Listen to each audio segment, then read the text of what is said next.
jiran dia dapat, nikmat jiran dia dapat. Jadi kita kuat ibadat. Sudah tentu akhlak dia. Kita kat Mekah, hati kita bersih tu kan. Mak bapak kita pada tempat yang sewajarnya. Bismillahirrahmanirrahim. Assalamualaikum warahmatullahi wabarakatuh. Alhamdulillahilladzi waqafa wa salamun ala ibadihi alladhina istafa. Alhamdulillahilladzi hadana li hadha wa ma kunna linahtadiya laula an hadana Allah. Wa usalli wa usallim ala nabiyyina wa habibina Muhammad ibni Abdullah khatimin nabiyyin wa sayyidil mursalin. Salatu wassalam. Inna Allah yu'ti dunya liman yuhib wa man lam yuhib, walakin Allah la yu'ti din illa liman yuhib. Kama qala alaihi salatu wassalam. Allahumma alhimna marashida umurina wa a'izna min shururi anfusina wa min sayyiati a'malina. Allahumma inna naj'aluka fi nuhurihim wa na'udzubika min shururihim. Amma ba'd. Alhamdulillah yang saya muliakan Tuan Imam, Tuan Pengerusi, ada jawatan kuasa, para asatizah, alim ulama, pimpinan masyarakat, tuan haji, perempuan hajah, ayah-ayah, ibu-ibu yang dirahmati lagi dikasihi Allah Subhanahu wa taala. Pertama dan selamanya kita banyakkan syukur pada Allah kerana masih lagi Allah Subhanahu wa taala panjangkan usia kita dan meletakkan kita di tempat yang terbaik, di rumah Allah, di pagi yang mulia. Sama-sama kita dapat perintah solat dan ditunaikan dengan cara berjemaah, cara yang disukai Allah, itu cara Nabi SAW di awal waktu di tempat azan dilaungkan. Ini satu perkara yang besar dalam keadaan kita memulakan pagi hari kita, yang mana dikatakan bahawa setiap pagi bila munculnya hari baru, maka satu suara akan menyeru, ana yaumul jadid wa amalika syahid. Sesungguhnya aku hari baru buat kamu dan aku akan menjadi saksi untuk apa yang kamu perlakukan pada hari ini. Maka sebab itu tuan-tuan yang mulia, setiap hari yang berlalu dalam kehidupan kita, sebenarnya hari itu tidak sama, walaupun namanya sama. Hari ini hari Sabtu, minggu lepas pun ada juga nama hari yang namanya Sabtu. Akan tetapi Sabtu yang lepas dan Sabtu yang hari ini tidak sama, kerana Allah Subhanahu wa taala sendiri beritahu bahawa apa yang kita rancang untuk hari esok, kita pun tidak tahu apa yang berlaku, kerana yang terjadi adalah perancangan Allah Subhanahu wa taala. Wa ma tadri nafsum maza taksibu ghadan. Tak ada satu jiwa pun, kata Allah, yang tahu besok apa yang dia akan buat. Mungkin malam tadi kita telah rancang, dan orang yang lain juga merancang. Hari ini mungkin ada 20 rumah terbuka, kita cara nak pergi semua. Dan ada juga orang lain merancang perancangan yang sama macam kita, tapi sebelum subuh tadi Allah telah ambil nyawa dia. Satu rumah terbuka pun tak boleh pergi depan, yang terbuka kubur terbuka. Tuan-tuan, ayah ibu dirahmati lagi dikasihi Allah. Maka sebab itu ulama mengatakan bahawa kita perlu syukur atas nikmat dipanjangkan usia yang Allah beri pada kita. Mungkin sekarang kita tak faham. Ulama kata manusia akan faham satu nikmat bila telah hilang daripada diri dia. Dia akan faham betul nikmat tersebut. Orang yang ada kaki, dia tak faham betapa bernilainya nikmat kaki. Orang yang telah diangkat, dicabut nikmat kaki, tak perlulah dipotong kaki itu, lengur je, ataupun kaki cepat kebas, ataupun dah tak boleh pijak lama. Ada setengah orang kaki dia tak boleh pijak lama, barulah dia faham betapa bernilainya nikmat kaki yang pernah Allah beri kepada dia. Begitu juga mata Allah beri kepada kita, kita tak nampak macam tak ada nilai. Tetapi bila mana Allah Ta'ala tarik sedikit nikmat penglihatan, kita dah rabun sikit, kena pakai cermin mata, menyukarkan kita untuk baca di tempat yang mungkin kabur sikit, ataupun kelam sikit, ataupun kalau kita rabun jauh tak nampak jauh, rabun dekat tak nampak dekat, maka baru kita nampak betapa bernilainya nikmat ada mata. Begitu juga nikmat-nikmat yang lain, nikmat ada ibu ayah. Orang yang ibu ayah dia masih hidup, dia tak rasa nikmat, maka dia tak rasa perlu untuk balik kampung selalu, dia tak rasa perlu untuk telefon mak ayah dia selalu, sebab dia tak rasa itu nikmat. Tapi satu orang yang tak ada mak ayah, lahir-lahir mak ayah tak ada dah, ataupun telah ketiadaan mak ayah telah meninggal dunia, maka saat ini dia berasa bernilainya nikmat ada ibu dan juga ayah. Jadi tuan-tuan yang dirahmati Allah, selagi ada nikmat yang Allah beri pada kita, maka selagi itu kita kena syukur pada Allah.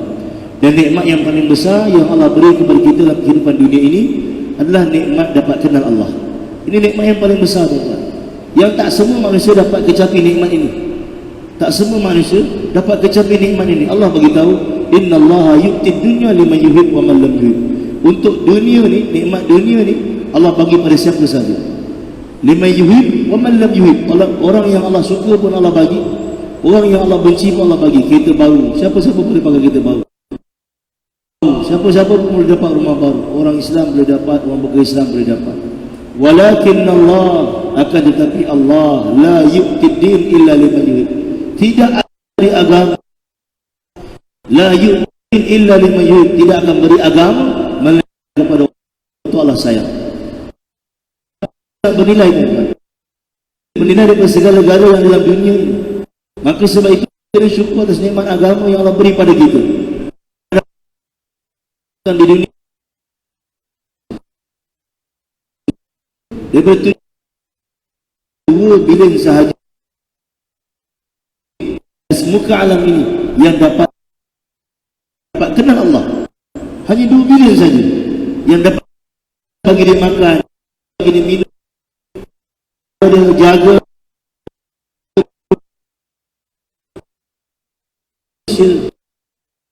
hidup di atas muka alam.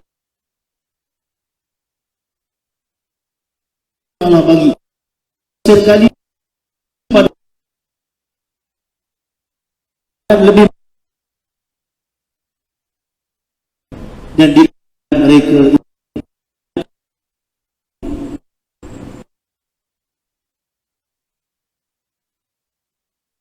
gitu.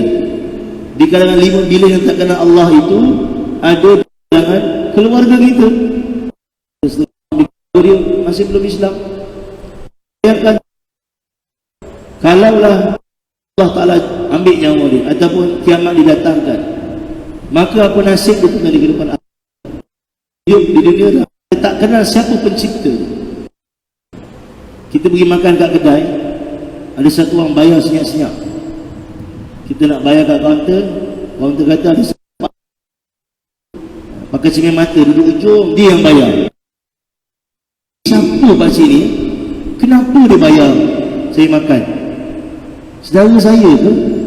Saya pernah jumpa dia ke? Kenapa dia bayar? Kita rasa resah. Satu orang yang bayar kita makan. Tuan-tuan, kita tahu siapa kita makan, rasa resah. Tuan-tuan, 5 bilion manusia tak tahu dan tak pernah tahu siapa yang bagi dia makan setiap hari, siapa yang bagi minum setiap hari. Tuan-tuan yang rahmati lagi dikasihi Allah Subhanahu wa Ta'ala, sebab itu kita perlu hargai nikmat agama ini.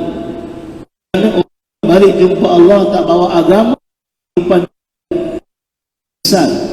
Wa man yabtaghi ghayra al-islam dinan fala yuqbal minhu wa huwa fil akhirati minal khasirin. Orang balik jumpa Allah tak bawa agama dalam menyesal. Islam sebagai cara hidup dia akan menyesal. Bahkan bukan penyesalan yang biasa, bahkan Allah beritahu, ya laitani kuntu turaba. Bila mana dia melihat Allah, binatang-binatang yang telah diadili di akhirat nanti, binatang yang di dunia dizalimi akan diadili, sehingga tadi dunia ditanduk oleh kawan dia yang bertanduk akan diberi tanduk untuk balas balik, diadili. Setelah seluruh haiwan-haiwan diadili, maka Allah kembalikan haiwan-haiwan tadi pada asalnya, dijadikan tanah. Maka orang-orang yang tak beriman balik tak bawa agama akan beritahu, ya laitani kuntu turaba, ya Allah, alangkah baiknya di dunia kami tak jadi manusia, kami jadi tanah, cukuplah. Kenapa? Melihatkan kesengsaraan balik jumpa Allah, tak bawa Islam sebagai cara hidup, tak bawa agama dalam kehidupan. Tuan-tuan yang dirahmati lagi dikasihi Allah, setiap manusia datang ke dunia hanya dengan satu jalan. Tidak kira siapa pun dia, orang kota, orang desa, laki, wanita, orang kaya, orang miskin, datang ke dunia hanya dengan satu jalan, yaitu dengan cara kelahiran. Dan manusia akan pergi dari dunia ini, tidak kira siapa pun dia, juga dengan satu cara, satu jalan, yaitu dengan cara kematian. Di antara tempoh kelahiran dan kematian ada 10 detik masa yang begitu getir dan penting. Tempoh itu dipanggil sebagai tempoh kehidupan. Tempoh ini begitu getir dan begitu penting. Dan apa tuan-tuan? Kan ini jadi penentu betul lah. Walaupun tempoh itu singkat, tempoh kehidupan ini sangat singkat, tetapi dia menjadi penentu sama ada seseorang manusia. Perintah Allah akan berjaya selama-lamanya. Tapi kalau digagalkan perintah Allah, dia akan gagal selama-lamanya. Untuk itulah Allah mengutus para nabi, para rasul ke dunia untuk bimbing manusia menjadi kehidupan seperti yang dikehendaki oleh Allah. Tuan-tuan umat di akhir zaman bagi kita, bila mereka cinta 5 perkara dan lupa 5 perkara. Pertama, yuhibbul makhluk wa yansawul khaliq. Cinta pada makhluk akan lupa pada Khaliq pencipta dia. Cinta pada makhluk masuk dalam hati dia, dia lupa pada Khaliq pencipta dia.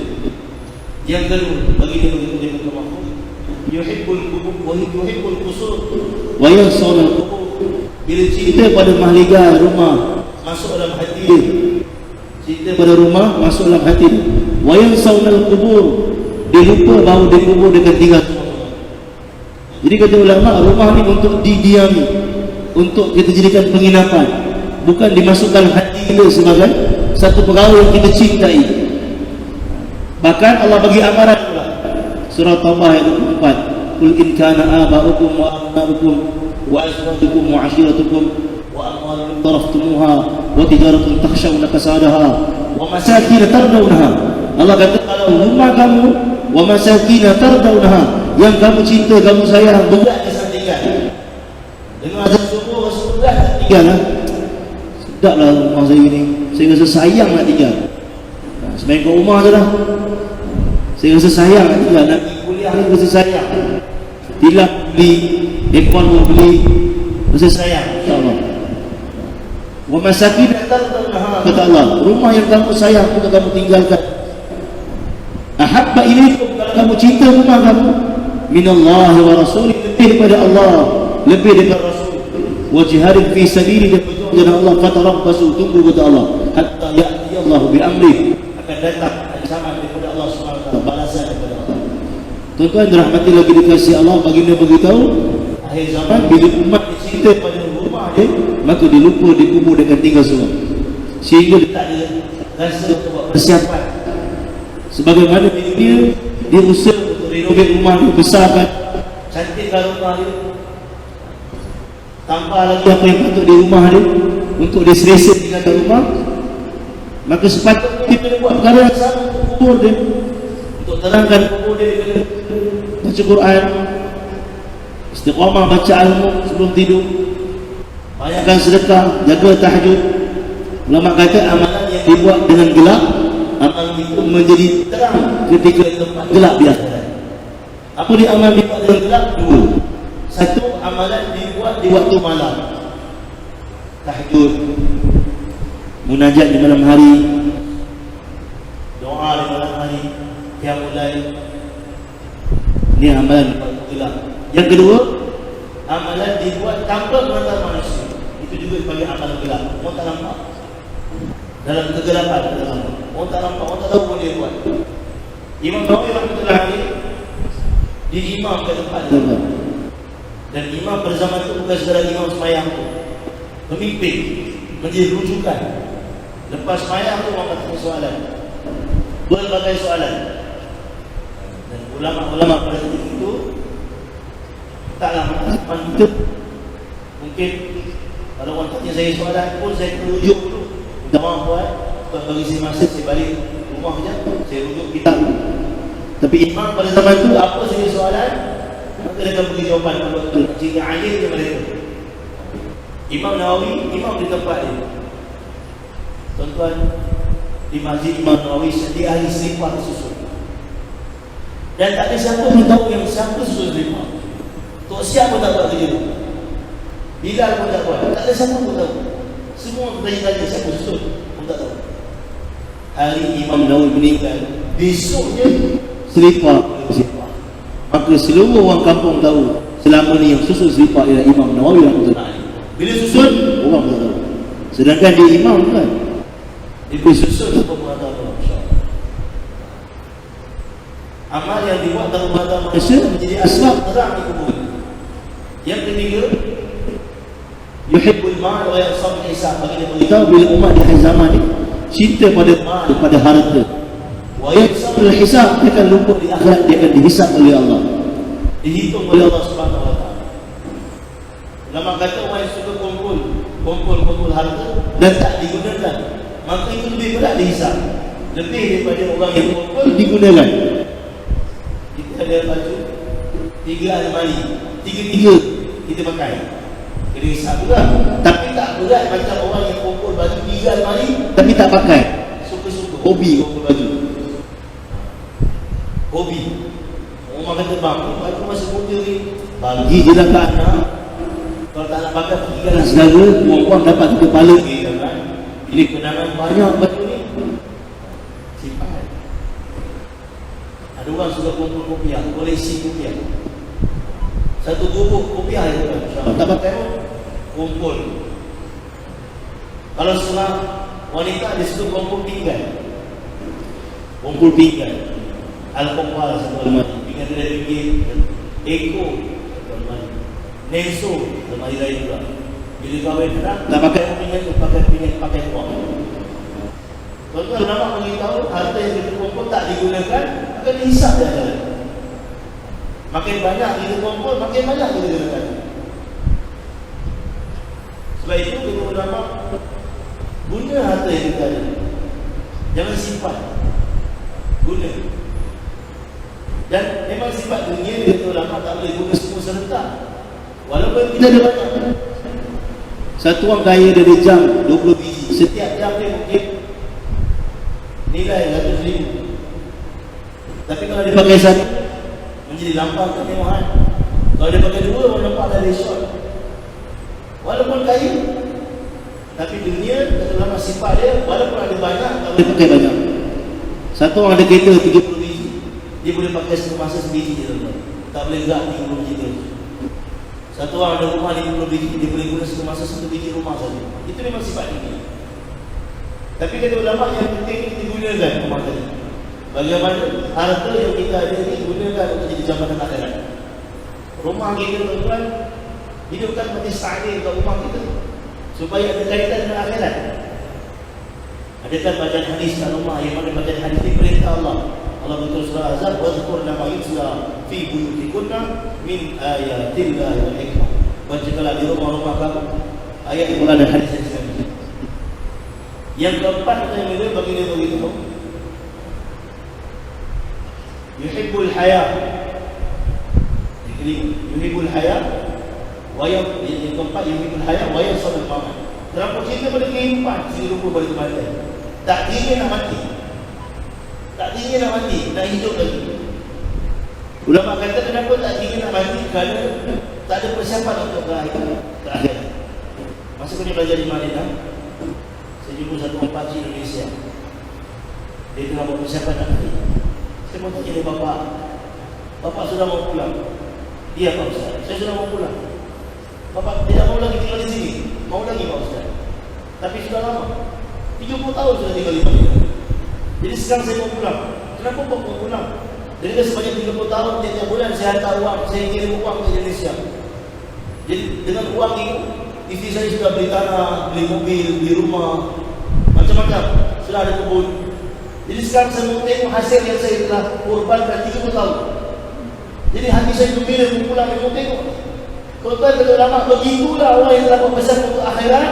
Bila nak mati dia akan rasa seronok. Sebab apa? Nak tengok ni apa yang telah disiapkan. Satu subhanallah yang diucapkan Allah tumbuhkan satu pohon yang besar, yang kata ulama, bayang-bayang dia saja 100 tahun kuda yang paling pantas kat dunia untuk ambil masa pusing pokok tu.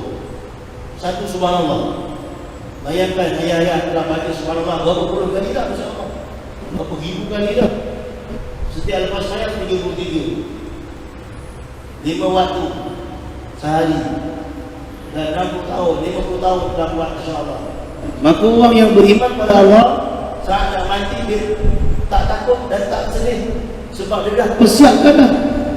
Persiapan dia nak balik ke rumah yang telah disiapkan untuk selama-lamanya dia akan tinggal. Kebun yang dia akan tinggal selama-lamanya. Orang yang suka berkebun kat dunia, dia perlu tanam hasil kebun supaya dia dapat tuai hasil ke akhirat. Yang kelima bagi kita yuhibbud dunya wa yansur al-akhirah. Terlampau cinta pada kehidupan dunia sehingga lupa kehidupan akhirat. Jadi tuan-tuan dirahmati lagi dikasihi Allah, agama begitu berharga dalam kehidupan. Maka sebab itu penting untuk kita jaga agama dalam diri kita, untuk kekalkan agama dalam diri kita, keturunan kita, isteri kita, anak-anak kita dan umat suara. Maka penting untuk kita usaha atas agama. Seperti mana kata ulama, penting kita tahu beras. Maka penting kilang beras, kilang padi perlu diusahakan. Maka begitu tuan-tuan dirahmati lagi dikasihi Allah Subhanahu wa taala, agama kata ulama, kilang ialah dakwah. Kilang bagi agama ialah dakwah. Maka sebab itu dakwah perlu dijalankan. Kerana bila mana dakwah terhenti, maka satu ketika walaupun tempat di mana hidupnya agama di situ, agama akan mati bila dakwah terhenti. Tuan-tuan, hari ini kita baru Islam lebih kurang 500 ataupun 600 tahun. Dan alhamdulillah kita rasa tenang dengan agama yang kita ada. Sebab nikmat agama yang kita ada. Bahkan di Malaysia kalau kita pergi mana-mana surau, masjid, insya-Allah akan ada ustaz. Insya-Allah. Punya senang jadi ustaz. Setiap tahun puluhan ribu lepasan orang belajar agama daripada seluruh dunia balik Indonesia. Daripada Madinah, Jordan, Syria, daripada Morocco, daripada Mesir, daripada pondok-pondok, madrasah-madrasah. Senang kita jumpa ustaz sekarang. Hafiz Quran pun banyak. Tapi tuan-tuan, kalaulah kilang untuk mengekalkan agama ini, itu dakwah ditutup, sebagaimana kilang padi ditutup, kilang beras ditutup. Walaupun pada saat ini setiap rumah orang ada beras, tapi disebabkan kilang ditutup, satu masa orang akan kehabisan beras. Begitu juga agama, kilang bagi untuk mempertahankan agama, menghasilkan orang amalkan agama ialah dakwah. Dan hari ini kita ada majlis ilmu taklim ini kerana hasil dakwah. Dakwah daripada Nabi para sahabat, maka kita mengucapkan nikmat daripada dakwah ini, iaitu majlis ilmu, dapat beribadah di masjid. Tapi bila dakwah terhenti dan terhenti lagi dikasihi Allah, maka satu ketika agama akan terlucut daripada diri umat. Orang ini kami perlu dakwah tempat namanya Thessaloniki. Thessaloniki ini dulu ibu negara bagi Makedonia. Dan usaha dakwah hidup di sana sama Tubuh Usmania. Dan di sana ada berpuluh masjid. Ilmu Islam hidup dengan tenang di sana, insya-Allah. Bila mana Tubuh Usmania jatuh, dakwah tak terhenti. Orang Islam telah jauh daripada agama dan masjid telah ditutup sudah 100 tahun. Kita COVID 2 tahun itu pun Imam Bilal di India boleh datang. Masjid mereka tutup 100 tahun, tuan-tuan. Kita pergi masjid-masjid dia tak hubungkan, tapi ditutup. Ayat Quran yang ditulis di pintu masjid, di batu-batu dinding masjid, semua dipecahkan, dihancurkan. Dia tak nak orang tahu yang itu masjid. Dia tak nak orang tahu yang itu masjid. Kita buka Muslim Pro, tengok kiblat, betul di kiblat masjid. Apa yang berlaku sebagai masjid-masjid ini dikeliling dia, dibuat kedai minum arak keliling. Dan kita tengok orang yang jual arak pun tak dapat dinafi, tak dapat di muka dia tak dapat tutup yang muka dia muka Islam. Dia tak dapat tutup. Sebagai mereka, kita berbual dengan mereka, atuk saya Islam. Dulu moyang saya Islam. Saya pernah dengar mak saya kata, dulu bapa saya Islam. Ini keadaan yang berlaku. Tuan-tuan rahmati lagi dikasihi Allah. Ini keadaan yang berlaku bila mana kilang bagi mengekalkan agama yang dakwah ditutup. Maka nikmat hasil daripada kerja dakwah seperti ibadah juga tertutup. Pintu masjid dikunci. Ini kesan bila dakwah ditinggalkan. Dan ini tuan-tuan yang mulia, kesan tempat yang mana Islam di situ baru. Macam kita 500 tahun, ada tempat yang lebih dahsyat daripada itu, tuan-tuan yang mulia, kerajaan Andalus yang telah Islam pada tahun 92 Hijrah oleh Tariq bin Ziyad rahmatullah alaih, tahun 92 Hijrah. Untuk dirahmati lagi dikasihi Allah, kerajaan Andalus meliputi 3 negara, Spain, Portugal dan juga Gibraltar. Sekarang 3 negara. Kerja Islam Dan kerajaan Islam Andalus bukan macam kita 500 tahun. Mereka telah memerintah 700 tahun. Orang Islam 700 tahun di Andalus dan melahirkan ulama yang begitu luar biasa yang Malaysia pun tak mampu lahirkan ulama sembang ini. Imam Qurtubi rahmatullah alaih, Imam Syafi'i rahmatullah alaih, dan ramai lagi ahli ulama yang lahir daripada kerajaan Islam Andalus 700 tahun yang mulia. Mereka Islam bertampak di sana. Dan kalaulah kita cerita pada atuk mereka yang di masjid macam kita pada hari ini, atuk tahu tak, nanti cicit atuk nanti akan murtad, tak Islam lagi dah. Tak mungkin lah. Ustaz banyak. Setiap masjid ada ustaz di zaman ini. Setiap masjid ada ustaz, dan ustaz dia bukan ustaz biasa-biasa. Ustaz yang menyerutukan seluruh ustaz-ustaz di seluruh dunia tinggal ini. Bukan ustaz biasa. Atuk dia takkan percaya. Tapi tuan-tuan, bila dakwah terhenti, orang Islam terkesan dengan tipu daya orang kafir. Dunia diletakkan di depan, kita anggap ditepikan. Akhirnya 700 tahun Andalus Islam hari ini yang tinggal cuma keturunan di sini. Seluruh negara murtad. Bukan satu dua murtad, bukan satu dua kampung murtad. Seluruh negara murtad. Yang tanah murtad dibunuh. Dan yang tinggal hanya kesan-kesan. Kita pergi di Hamra, pergi di Cordoba, masjid dia arahkan kita masuk ke kasut. Tak bagi orang pakai serban masuk, tak bagi orang pakai kopiah masuk.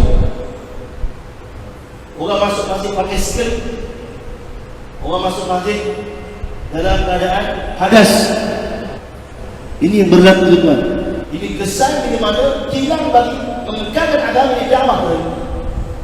Dan bukan itu saja tuan-tuan, di seluruh dunia kalau kita bergerak, kita akan lihat perkara yang sama. Di Uzbekistan, negara yang telah lahirkan imam hadis super power, Imam Bukhari rahmatullah alaih, yang sampai hari ini tidak ada mana-mana negara yang mampu melahirkan imam hadis sehebat Imam Bukhari rahmatullah alaih. Imam Muhammad bin Ismail al-Bukhari rahmatullah alaih. Dan di tempat yang sama juga lahir bukan satu dua ulama hadis, 1000 ulama hadis. Tapi yang masuk ranking Imam Bukhari di Uzbekistan, Imam Tirmizi di Uzbekistan, Abu Raid Samarkandi di Uzbekistan, Imam hadis, Imam akidah Abu Mansur Al-Maghribi Uzbekistan, Imam tasawuf, Imam tarikat, Imam Muhammad Naqsyabandi di Uzbekistan, melahirkan ribuan ulama-ulama yang bukan sahaja untuk tempatnya, bahkan ulama yang menjadi rujukan bagi para ulama hingga ini. Tuan-tuan dan rahmati lagi dikasihi Allah, ada tempat kita pergi tuan di Bukhara, di tempat lahir Imam Bukhari. Lepas Imam Bukhari meninggal, bangun masjid di sana. Kolah wuduk dia saja tuan-tuan, kolah wuduk dia saja 3,000 orang boleh diwuduk sebentar. 3,000 orang. Tahun lepas kami dihantar untuk berusaha dakwah di sana. Kolah wuduk dia saja 3,000 orang boleh diwuduk sebentar. Tuan boleh bayang berapa besar masjid dia? Kalau kolah dia boleh diwuduk 3,000 orang sebentar. Di zaman usaha dakwah maju di sana, ulama-ulama ramai, maka agama teramai. Umat dapat hasil daripada dakwah, majlis ilmu banyak, ibadah dapat dijalankan dengan tenang dan mudah. Tapi bila dakwah terhenti, ulama-ulama setelah ulama-ulama meninggal, dakwah terhenti, maka agama telah menjadi musuh di Uzbekistan. Komunis telah masuk, orang tak boleh amal agama. Sekarang baru boleh amal agama sendiri. Tapi itu pun generasi-generasi yang sebelum ni ramai yang tak tahu sembahyang. Apa kita buat tuan-tuan? Kita kumpul pelajar-pelajar yang pernah belajar di Indonesia. Sebagai besar pelajar Uzbekistan, mereka belajar di Santri Polis dan mereka tinggal di Subang Jaya. Jadi kita kumpul pelajar-pelajar, kita minta Garuzani, kita minta laporan daripada dia. Satu orang budak naik, dia ni jadi doktor sekarang di Uzbekistan, orang hebat, berpengaruh. Apa dia kata? Saya lahir di Uzbekistan, kampung Imam Bukhari, Dulu satu dunia orang datang di sini untuk ambil ilmu daripada Imam Bukhari. Boleh jadi orang Malaysia pun pernah sampai sini untuk belajar dengan Imam Bukhari. Tapi dia kata, bila dakwah dah terhenti di sini, saya lahir-lahir, saya tak pernah diajar sembahyang. Saya tak tahu sembahyang. Saya tahu saya orang Islam. Dengan tangisan, dia kata, saya dapat sama belajar dekat Malaysia. Duduk dekat Subang Jaya. Satu orang pakcik telah datang rumah singgung saya. Dia ketuk pintu rumah saya petang. Datang bawa jajan, bawa air. Dia kata, kamu seorang putih, kamu daripada Uzbekistan. Berapa orang tinggal kat rumah ni? 5 orang. Boleh pakcik masuk, pakcik bawa air, bawa biskut. Nak kenal-kenal. Kami pun bagi pakcik tu masuk. Nama pakcik tu Haji Zakaria, dia kata. Dan pakcik tu sangat baik. Tiap-tiap petang dia datang bawa makanan. Sampai aku fikir apa dia nak. Tiap-tiap hari datang bawa makanan, cuma borak-borak, tanya khabar, sihat, pelajaran okey. Tiap-tiap hari macam tu. Cukup seminggu baru dia tanya, awak tahu sembahyang? Masa tu baru kami faham kenapa dia datang. Dia kata, kami tak tahu sembahyang dan kami tak pernah diajar sembahyang. Haji Zakaria kata, nak tak kalau pakcik ajar? Dia kata, tuan-tuan, saya lahir di kampung Imam Bukhari, tapi saya tak pernah diajar sembahyang. Saya belajar sembahyang dengan orang Subang Jaya. Dia cerita kami menangis. Kami dengar pun kami menangis. Sebab baru kami nampak nilai orang yang belajar luar negara kat Malaysia. Sebelum ni kami nampak orang luar negara datang Malaysia ni, kita nampak dia macam pelancong je, biasa je kita nampak. Rupanya Allah Ta'ala hantar, tuan-tuan, belajar seluruh dunia belajar kat Malaysia untuk kita orang Malaysia, sediakan dia untuk di pulang negara dia jadi orang tak perintah Allah. Sebab negara dia tak diajar sembahyang. Kita Allah Ta'ala hantar, dia Allah Ta'ala hantar kat kampung kita untuk kita santuni, dia sediakan dia. Dan kata doktor ni, pakcik tu bukan pergi bilik saya saja, semua bilik budak-budak foreign dia pergi buat benda yang sama. Dia kata, tuan-tuan, saya balik tahun tu ke kampung saya dah pandai sembahyang. Saya sembahyang kat bilik saya. Keluarga saya alkoholik, orang kampung saya alkoholik, satu kampung minum arak. Pakcik-pakcik kat kampung tu kalau tak minum arak, tak pakcik lah, tak otai lah. Satu kampung minum arak. Sebab zaman USSR jual arak lebih murah daripada yang masak. Jadi sampai orang Islam rasa kalau tak minum arak ni salah. Tetamu datang mesti kena hidang arak. Jadi bapa saya pun kuat minum arak. Bila bapa saya tengok saya sembahyang, bapa saya pelik. Bapa saya kata, kau buat apa ni? Dia kata, saya sembahyang dekat Malaysia, orang Malaysia ajar saya sembahyang. Bila saya sembahyang, saya tenang. Bila saya sembahyang, saya mudah nak jawab pesa. Bila saya sembahyang, saya mudah belajar. Bapa dia menangis. Dia kata, bapa kenapa bapa menangis? Dia kata, dulu atuk kau pun sembahyang, tapi kerana kebodohan aku tak pernah ajar kau sembahyang. Aku pun tak sembahyang. Tapi kau telah sembahyang lebih dulu daripada aku. Sepatutnya aku bapa aku ajar kau sembahyang. Tapi sekarang ni kau dah sembahyang dulu daripada aku. Kau tolong ajar aku sembahyang, aku dah tak ingat dah sembahyang. Dia kata, tuan-tuan, bapa saya tengok saya sembahyang, bapa saya telah taubat daripada minum arak dan dia telah mula sembahyang.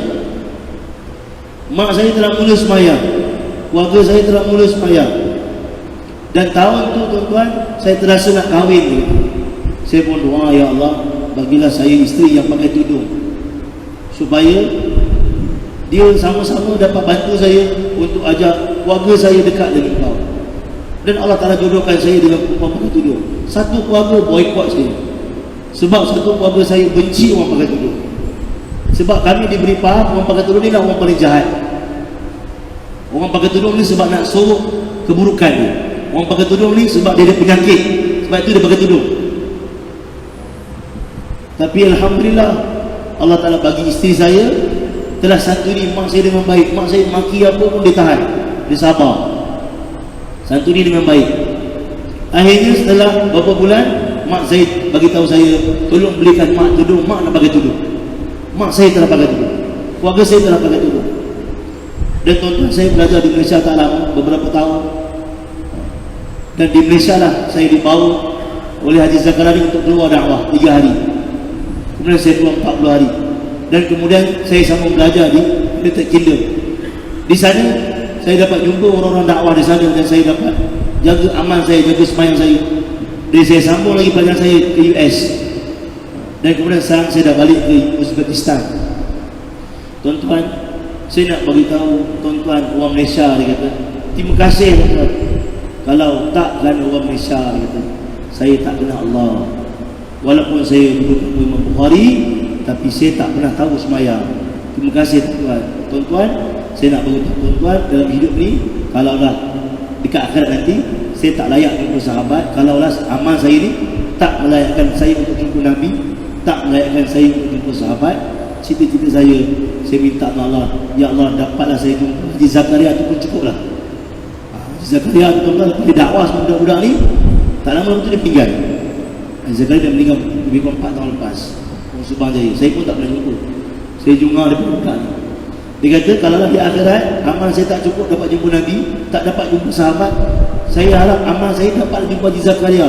Sebab saya nak ucap terima kasih kepada dia. Sebabkan dia sekarang satu kampung saya telah sembahyang. Kita tengok kesan daripada dakwah.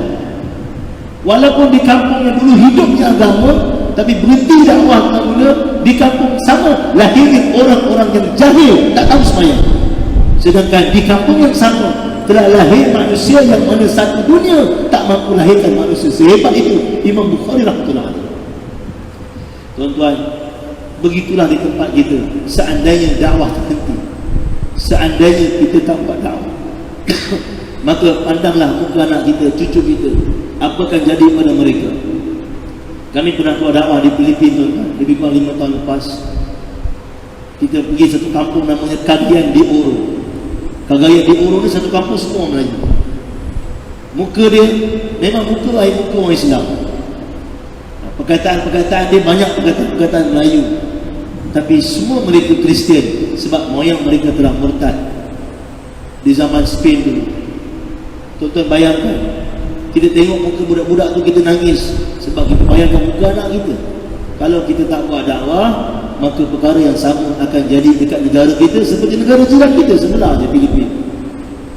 Kita masuk dekat kampung dia tuan-tuan, macam tuan-tuan pergi Kedah, ada surau papan 2 tingkat. Dekat utara banyak surau papan 2 tingkat kan, dekat kampung-kampung kat ini, kat Kedah, kat Perak, surau papan 2 tingkat. Dekat Cagayan de Oro tu, kampung dia surau 2 tingkat ni banyak, tapi dah tak jadi surau, jadi gereja kan. Kita berjalan, kita tahu ni surau ni, tapi bila dakwah terhenti telah jadi gereja.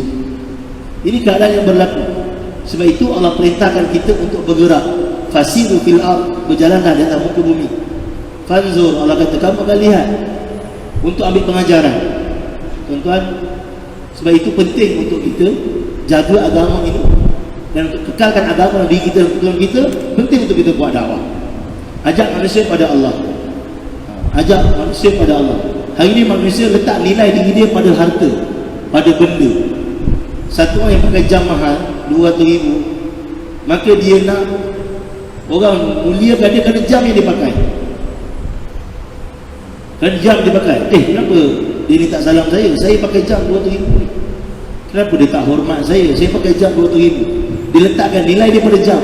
Tuan-tuan, kalau dia buang jam tu, berapa nilai diri dia? Kalau dia buang jam tu, berapa nilai diri dia? Ada setengah orang letak diri dia pada beg yang dia pakai, LV, Coach, mungkin harga 500,000. Dia nak orang pandang tu, orang tahu dia ni someone, orang tahu dia ni orang kaya, dia nak orang hormat dia. Tuan-tuan, kalau dia buang beg tu daripada badan dia, berapa nilai diri dia? Hari ini kita telah rendahkan nilai diri kita. Ulama beritahu untuk meninggikan nilai diri kita bukan dengan harta yang kita bawa pada badan kita. Kan ini semua akan terlucut, tapi bawa agama dalam kehidupan kita. Sejauh mana kita taat perintah Allah, kita akan berjaya. Orang kaya taat perintah Allah berjaya, orang miskin taat perintah Allah berjaya. Orang berpangkat taat perintah Allah berjaya, orang tak ada pangkat taat perintah Allah berjaya. Kalau tak taat perintah Allah, siapa pun akan gagal. Orang kaya tak taat perintah Allah, dia akan gagal. Tidak ada orang lebih kaya tuan-tuan, lebih daripada Qarun. Hingga hari ini kalau tuan-tuan gali mana-mana tanah di Putrajaya, jumpa harta dalam tanah Orang takkan cakap harta Ali, harta Abu, harta Usman. Orang akan cakap harta Qarun. Sedangkan Qarun ditenggelamkan di Fayum, puluh ribu daripada kampung, tuan-tuan. Di Fayum sana, di Mesir. Tapi disebabkan dia tak taat perintah Allah, walaupun dia kaya, dia telah gagal. Abdurrahman bin Auf, Nabi Sulaiman bin Daud, orang kaya, tapi taat perintah Allah, berjaya. Begitu juga pangkat, tuan-tuan. Orang yang ada pangkat taat perintah Allah, berjaya. Tapi orang yang ada pangkat tak taat perintah Allah, walaupun dia berpengaruh, dia akan gagal. Fir'aun sangat berpengaruh pada zaman dia. Namrud sangat berpengaruh, tapi tak taat perintah Allah, dia gagal. Jadi tuan-tuan, takat ukur kehidupan kita inilah ketaatan pada Allah. Maka untuk itu usahakan diri kita dalam tempoh usia baki yang kita tak tahu, mungkin hari ini hari terakhir kita, ataupun mungkin minggu ni, ataupun di saat-saat akhir kita. Maka usahakan kehidupan ini, tuan-tuan, untuk kita mengajak manusia kepada Allah, untuk kita fikir bagaimana nak bawa seluruh umat ini. Bahkan 5 bilion yang kita beritahu pada awal tadi, yang tak dapat mengecapi nikmat mengenal Allah, kita fikir bagaimana mereka dapat kenal Allah. Atau kalau sekurang-kurangnya tak mampu untuk ajak, kita doa untuk mereka. Berapa ramai itu yang mulia di kalangan masyarakat kita, yang kawan-kawan dia di kalangan orang Cina, orang India, bahkan tolong tukar minyak hitam kereta dia tiap-tiap bulan. Tapi berapa ramai di kalangan kita yang malam bangun doa, ya Allah, dia banyak tolong saya, ya Allah, tukar tayar kereta saya, tukar minyak hitam kereta saya, dimudahkan dunia saya, ya Allah, kau bagilah agama pada dia. Tak pernah doa untuk kawan-kawan kita yang berislam, jiran kita sebelah rumah 25 tahun dah, tak pernah sekali pun kita cerita pada anti untuk Islam. Tak pernah sekali pun kita doa untuk anti untuk dia datang pada Islam. Maka tuan-tuan, tempoh usia yang ada yang kita guna sebaik-baiknya, moga Allah terima semua. Mudah-mudahan Allah Ta'ala hantar rezeki kita ke seluruh dunia untuk kita bergerak menguatkan agama di seluruh dunia agar sinar Islam kembali seperti zaman ayat Nabi Muhammad sallallahu alaihi wasallam. Saya maaf, saya terasa bahasa Islam dari bicara. Saya minta maaf untuk minta ampun kepada Allah, pada maaf masuk tuan-tuan pada hari akhir dalam banyak buat maaf. Mungkin belanjaan yang banyak pada hari ini, insya-Allah. Moga-moga Allah berkati urusan tuan-tuan dimudahkan. Sebab kita pergi kenal bukan nak makan, sebenarnya nak sambung silaturahim. Orang yang bergerak dengan niat sambung silaturahim, pertama Allah akan murahkan rezeki dia, kedua Allah mudahkan urusan dia, ketiga Allah panjangkan umur dia. Jadi kita pergi bukan sekadar nak makan. Sebab kita kalau pergi tengok kambing golek kambing kena stay, sebab kita niat kita sambung silaturahim. Kambing boleh kat kedai, tapi sambung silaturahim benda yang besar. Wallahu a'lam. Assalamualaikum warahmatullahi wabarakatuh. Dengan kafaratul majlis surah Al-Asr.